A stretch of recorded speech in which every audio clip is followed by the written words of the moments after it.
খুলনা ডুমুরিয়া ফুলতলাবাসীর অহংকার, সবার প্রাণ প্রিয় মানুষ অধ্যাপক মিয়া গোলাম পরোয়ার ভাই, জুলাই বিপ্লবের অন্যতম অগ্রনায়ক, বাংলাদেশ ইসলামী ছাত্র শিবির কেন্দ্রীয় প্রকাশনা সম্পাদক ও ডাকসুর ভিপি আবু সাদিক কায়েম ভাই সহ অন্যান্য উপস্থিত বিভিন্ন স্তরের দায়িত্বশীল বিভিন্ন রাজনৈতিক দলের নেতৃবৃন্দ এবং আমার সামনে উপবিষ্ট এই অঞ্চলের প্রাণভোমরা সবাইকে জানাচ্ছি আমার অন্তঃস্থল থেকে সালাম। আসসালামু আলাইকুম ওয়া রাহমাতুল্লাহ। ভিন্ন ধর্মাবলম্বী যারা রয়েছেন তাদেরকে আমার পক্ষ থেকে আদাব। আমাদের বাংলাদেশকে বলা হয় তলাবিহীন ঝুড়ি। আমাদের বাংলাদেশে এখন পর্যন্ত এমন কোন শাসক আসেনি যারা এদেশের মানুষের কথা চিন্তা করেছে।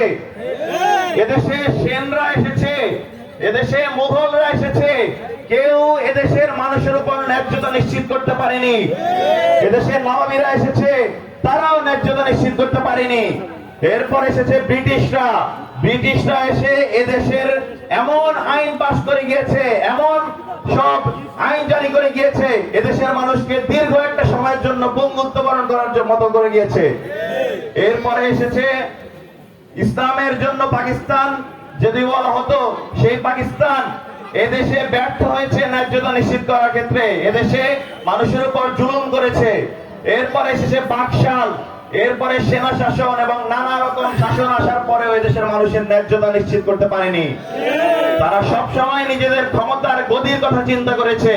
তারা নির্বাচনের আগে এসে মুখরোচক কথা বলেছে, নির্বাচনের আগে এসে তাহাজ্জুদ গুজারি হয়েছে, টুপি মাথায় দিয়েছে, ধর্মকে ব্যবহার করেছে, কিন্তু নির্বাচনের ঠিক পরবর্তী সময়ে গিয়ে তারা দুর্নীতিবাজ হয়েছে, তারা চাঁদাবাজ হয়েছে, মানুষের উপর অত্যাচারী হয়েছে। আমরা